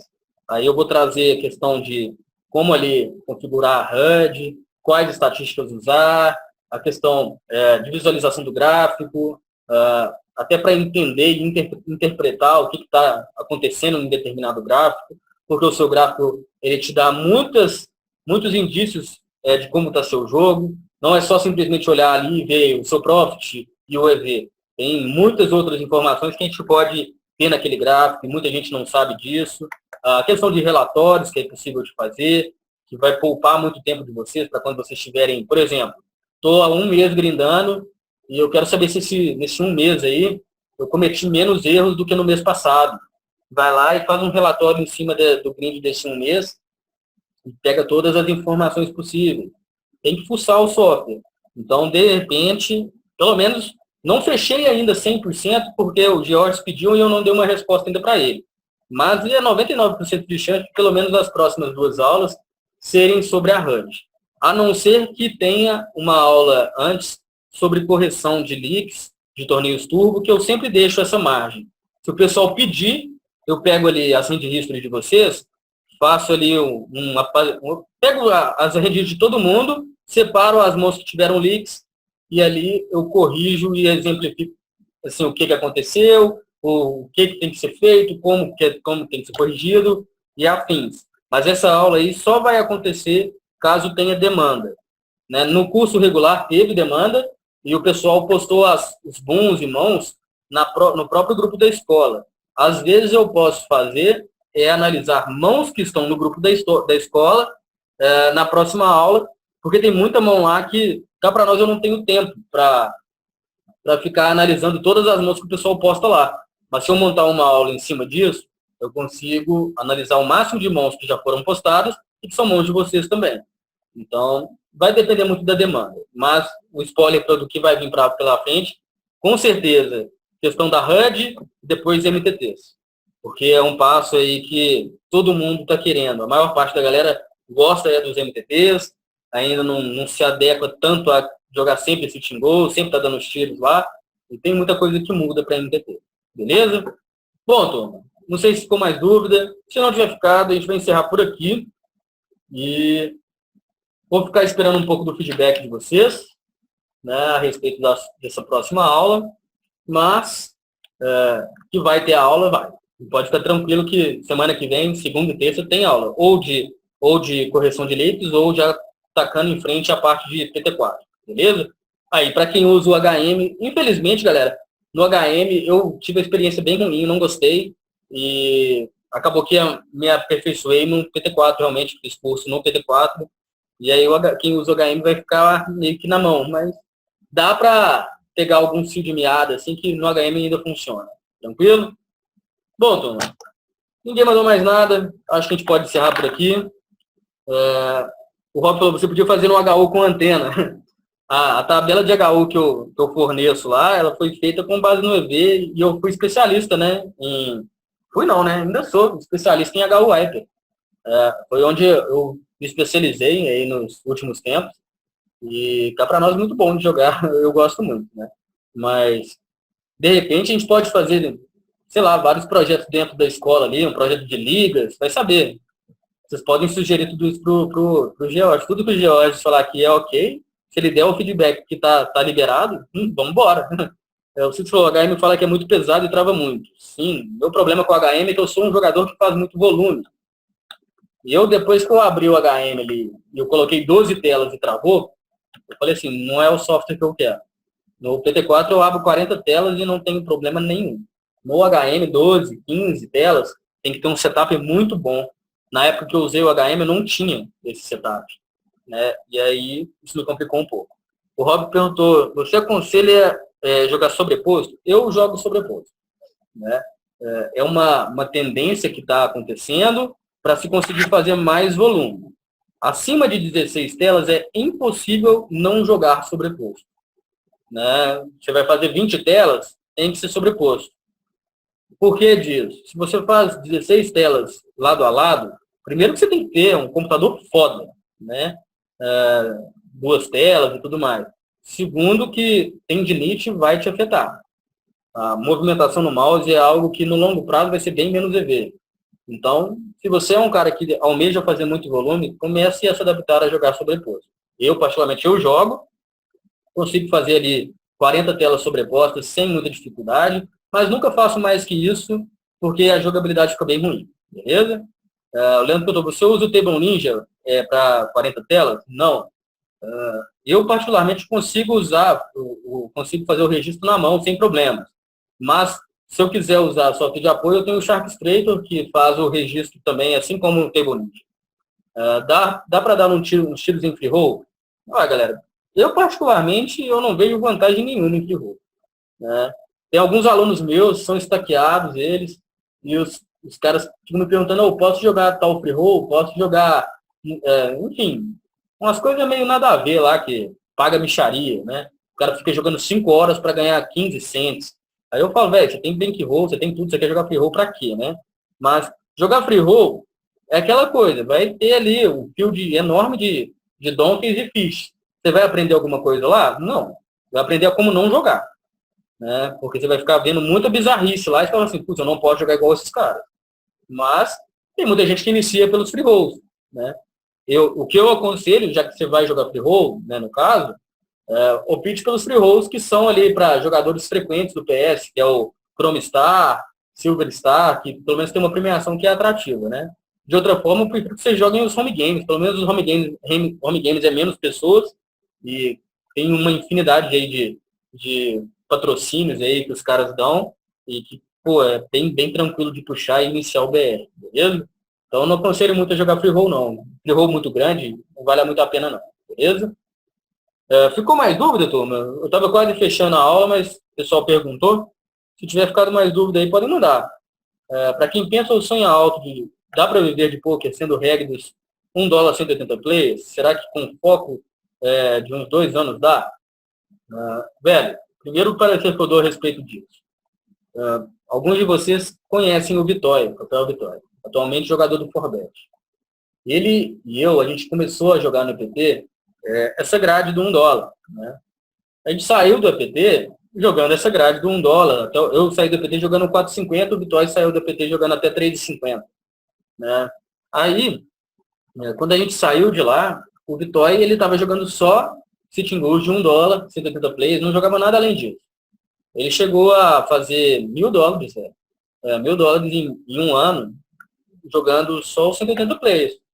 Tipo assim, não é tanta coisa. Se for olhar, dividir ali em um ano, $1.000 por 12, não vai dar tanta grana, né? Mas dá para ganhar dinheiro. Dá para você fazer ali uma renda extra ali bem bacana só com 180 players. E olha que o Vitória ele tinha ali 20 e poucos por cento de ROI. Tipo assim, o Vitória ele era regular de lá. Agora, ele não fazia tanto volume. Se você fizer volume lá, dá para ganhar uma grana bacana. Tem que se especializar no field. Um outro parecer que eu dou é que o field do $1 180 players deu uma endurecida bem boa. Porque tem muito time jogando essa grade, muita equipe aí especializada nesse field. Cá para nós, só para vocês terem ideia, eu devo ter uns 30 jogadores que jogam para mim a grade do Sitting Goal $1 180 players. Tipo assim, é muita gente, né? A competição ali é grande, tem que ser realmente muito bom. Mas que dá para ganhar dinheiro, dá. Sem dúvida dá para ganhar dinheiro. Então, só se especializar, se dedicar, criar amostragem, enfim, correr atrás, né? Agora, a partir do momento que você deslanchou ali no 180 plays no $1, você vai ter margem para jogar MTTs ali até 2,20 tranquilamente, que é a mesma pegada. De manhã, $1 180 plays demora muito para formar. É complicado. Os 180 players de $1 compensa jogar ele de mais ou menos 1h da tarde até as 8 da noite. Que aí ele abre tranquilo. Fora disso, galera, complicado. Foi perguntado qual o seu nick no PS. É Bernard1323. Essa parada que foi falada pelo Eric é bem interessante de se falar, porque o horário de pico do PS vai ser sempre de 1 a 6. Então, esse horário é ótimo para quem quer fazer volume. Quem joga horários que não são dentro dessa margem, não vai conseguir fazer um volume tão grande, mas consegue jogar ainda. Né? De madrugada não abre os 180 plays, se seria ideia. Então, estudem bem o que vocês querem jogar, beleza? Bom, acho que eu respondi tudo agora. Se aparecer mais dúvida, eu mando. Compensa jogar em outro software, tipo 888? Sim, com certeza. O único problema do 888 é que o software é muito avacalhado. Ele é muito avacalhado. Não estou falando que o software é avacalhado na jogabilidade, mas no visual. Depois que você joga no PS, é difícil você se acostumar ao visual de outros softwares. Isso aí é complicado. É aquela coisa. Eu mesmo já joguei no 888. Tipo assim, não era um software que me cativava. Por mais que eu sabia que era um clube mais fraco e tudo mais, as premiações eram menores. Não era aquela coisa que eu falava assim, putz, velho, acho que eu vou jogar só no 888 agora. Por mais que o clube era realmente bem mais fraco. Atualmente eu tenho 3 parceiros lá da minha equipe que jogam só no 888. Mas eles jogam só bains caros. Eles jogam ali de $10 até os 55. Lá eles conseguem ser regulares muito bons lá e eles dizem que é um mar de fish. Agora, para micro stakes é meio complicado, mas vale a pena o tiro. Eu acho que o 888, dentre os softwares atuais, seria a segunda opção depois do PS. Então, vale a pena. Agora, vai ter que sempre meio que se adequar às grades que existem lá, porque o volume é muito difícil de fazer em outros softwares, beleza? Qual horário dá mais donkeys? De madrugada. Sem dúvida de madrugada. É o horário que tem menos volume, mas de madrugada é só mania. O horário de 1 às 6 vai dar a maior parte de regulares, porque é o horário de pico. Os caras que fazem volume jogam nesse horário. Geralmente quem faz volume já é regular. Né? Após as 6 horas, vai começar a entrar os donkeys. Que vai entrar o pessoal que chegou do serviço, aquele pessoal mais recreativo. Né? Quando dá de madrugada ali, é muito russo, enfim, só maluco mesmo. Vale a pena jogar? Vale. As premiações, pelo menos de MTT, são menores. Mas vale a pena jogar porque realmente é bem mais fácil. Tentei usar aquele software ICMizer, não consegui. Depois, se for o caso, quando eu estiver trazendo a parte sobre o PT4, eu demonstro mais ou menos como que funciona o ICMizer. O ICMizer é bem simples. Né? Ele vai te dar ali a questão dos ranges em função do EV. Né? Mas ele é bem tranquilo de mexer, não tem muito erro lá não. Você manda calcular por Nash e depois vai lá e dá o OK lá para calcular o EV da mão. Né? Aí vai aparecer a tabela de range com o EV dela. Então vale a pena pulsar lá, mas eu trago mais explicações sobre ele depois. O Lentor de madrugada é a hora que é mais fácil, mas em compensação é a hora que zeram as estatísticas do Sharkscope. No caso, 2 horas da manhã é a hora que fecha o dia do Sharkscope. Então, de 2 horas para frente, vai ter sempre 3.000 pesquisas para vocês fazerem. Então, ainda dá para se virar ali. Mas o Sharkscope, galera, é o utensílio extra. Né? Depois que você utilizou ali umas 2, 3 vezes de madrugada, você sempre acaba mapeando um ou outro field de uma vez, que aí já te facilita nisso para o próximo grind. Né? Mas 2 horas da manhã realmente reseta as pesquisas, então 2 horas da manhã tem 3.000 pesquisas lá liberadas para todo mundo, beleza? Ficou mais dúvida, turma? Podem mandar aí que eu respondo. 3.000 pesquisas por dia no Sharkscope. Exatamente, são 3.000 pesquisas por dia. Cá para nós, para 400 pessoas, é relativamente até baixo, né? Se for olhar, não dá tantas pesquisas por pessoa, não. Então, é por isso que acabam as pesquisas diárias, né? Mas, enfim, é o máximo que o Sharkscope suporta, né? A maior licença é de 3.000 pesquisas.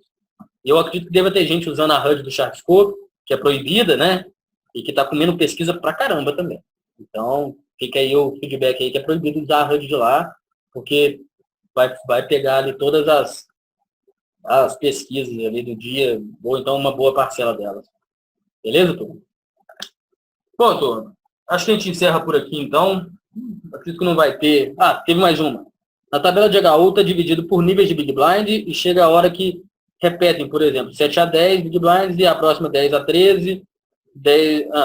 enfim, isso aí, velho, sempre tem que considerar o seguinte. De 7 a 10, vai usar uma tabela.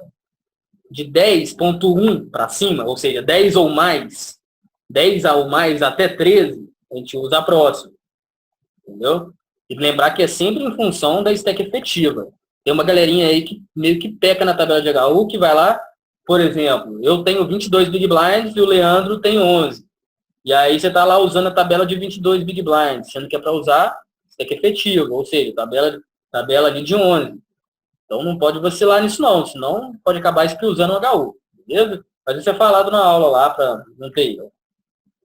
Bom, tem mais alguma dúvida, turma? Se não tiver, só vou agradecer aí quem acompanhou as aulas tudo mais. Estou caindo muito em CMFT. Já vi que tenho que aprimorar as ferramentas. Tem algum site que você aconselha, de confiança? Cara, só ver as aulas. Simplesmente. Não vai ter site que vai te fazer aperfeiçoar a ferramenta mais do que as aulas aqui. Até porque nessas aulas a gente está destrinchando o tema a fundo. O que vai te fazer melhorar essas ferramentas, depois que você entende elas, vai ser corrigi-las, né? Fazer revisão delas. Muitas pessoas não conseguem visualizar erros de ferramenta.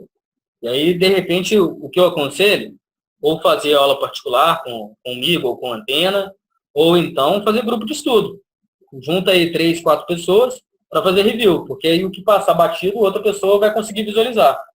Porque, querendo ou não, as ferramentas, tudo que tem sobre elas, já estão para vocês disponíveis nas aulas. Então, não dá para eu te passar uma questão de onde eu posso ter mais informação, ou, enfim, tudo que se tem sobre essas ferramentas estão lá nessas aulas. A tabela é só pré-flop? Foi o que o Edson, acredito que seja só o que ele perguntou, né? A tabela, sim, é só pré-flop. Por que disso? Porque o HU, metade dele vai ser resolvido pré-flop. O pós-flop de vocês sabem quando CBtar, quando não CBtar. O problema é que pré-flop, vocês não sabem como se posicionar. Então, a tabela é voltada para o pré-flop, simplesmente só para ele, beleza? Depois da aula de PD4, vamos entrar em MTTs? Sim. Próximo passo, MTTs. E eu acredito que depois de MTTs, eu vou estar dando um curso só sobre HU, que foi onde eu me especializei, e vai que alguém aí queira seguir essa modalidade, dá para ganhar dinheiro, é uma modalidade que tem lá suas estratégias e coisas do gênero para fazer você se tornar vencedor, né? E talvez seja um próximo passo depois de MTT. O Thiago perguntou aqui qual que é o valor da aula particular. Depois, qualquer coisa, me chama lá no Facebook ou no Skype. O Facebook meu não está dando para responder, mas graças a Deus consegui ali uma solução, mesmo que temporária, né? Para estar respondendo todo mundo que está me mandando mensagem no Face, até porque tem muita mensagem lá pendente. A galera não tem me adicionado no Skype, me manda só lá e dá para nós, eu não estava conseguindo responder, né? Agora, acho que vai dar para responder por lá também. E muita gente me mandou mensagem e caiu no spam, e eu consegui ver só hoje. Eu abri minha caixa de spam lá e tinha 9 mensagens, tipo, só de jogadores aqui da escola. Se alguém me mandou mensagem e eu não respondi, pode ter sido por isso também. Mas vou estar dando uma olhada em tudo isso aí, não se esquenta, beleza? Como foi perguntado aqui do valor da aula, me chama ou no Skype ou no Face, enfim. Mas eu vou estar dando uma olhada, pode ficar tranquilo, viu, Roda? Enfim, acho que agora eu respondi tudo, né? Será que vai aparecer mais perguntas aí? Se aparecer, eu ainda respondo, sem problemas. Aquela tabela de estilo pode ampliar o range contra o Rocha, contra a Rocha? Pode sim. Todas as vezes que você tiver informação do vilão, você pode ampliar ou enxugar, né, o range. Se o cara, por exemplo, ele tem um perfil muito loose, a gente pode fechar um pouco mais o range. Se o cara tem um perfil muito rocha, a gente pode abrir um pouco mais. Sempre observar isso, né? É importante estar sempre de olho. E da mesma forma que, por exemplo, o cara é rocha, se tomar uma tribet, tem que estar na cabeça, bet fold mesmo, beleza? Não vamos inventar muita moda, né? Mas o arsenal ali de ferramentas é bem tranquilo. É só seguir ele bem à risca. Não tem muito erro, não. Tranquilo? Vamos ver se aparece mais alguma coisa aí agora. Bom, turma, enquanto eu vejo se alguém manda alguma coisa ou não, realmente queria agradecer a todo mundo que acompanhou as aulas. A gente está sempre aqui com uma galerinha aí, 10, 15, 20 pessoas, uma média de 10 a 20 pessoas em todas as aulas. Isso é muito bom, demonstra que está tendo interesse mesmo em cima das aulas. Para mim isso é ótimo, porque se tem interesse é porque realmente eu estou agregando, né, o conhecimento aí de vocês, ao game de vocês, e cá para nós é isso que é o meu propósito, né, dando aula aqui. A gente está seguindo um cronograma que é o básico para qualquer coach que vocês fossem fazer, seja com outras pessoas, que é sempre começar regular, turbo, para depois ir para MTP. Então, não vai fugir muito disso, né? Para quem acompanhou desde o início, show de bola. Para quem está sempre comentando nas aulas, aí, eu agradeço muito, porque metade das minhas aulas é sempre um bate-papo, porque eu gosto que vocês participam, né? Isso deixa a aula até mais leve, mais rápida, né? Mas, enfim, realmente só agradeço aí a turma que está sempre presente. E para quem está vendo a aula gravada também, sinta-se à vontade para participar da aula ao vivo, sempre que puder, beleza? Brahma ou Skol, sempre Brahma. Tamo junto, galera. Semana que vem a gente está de volta. E, enfim, até lá, galera. Show de bola. Aquele abraço.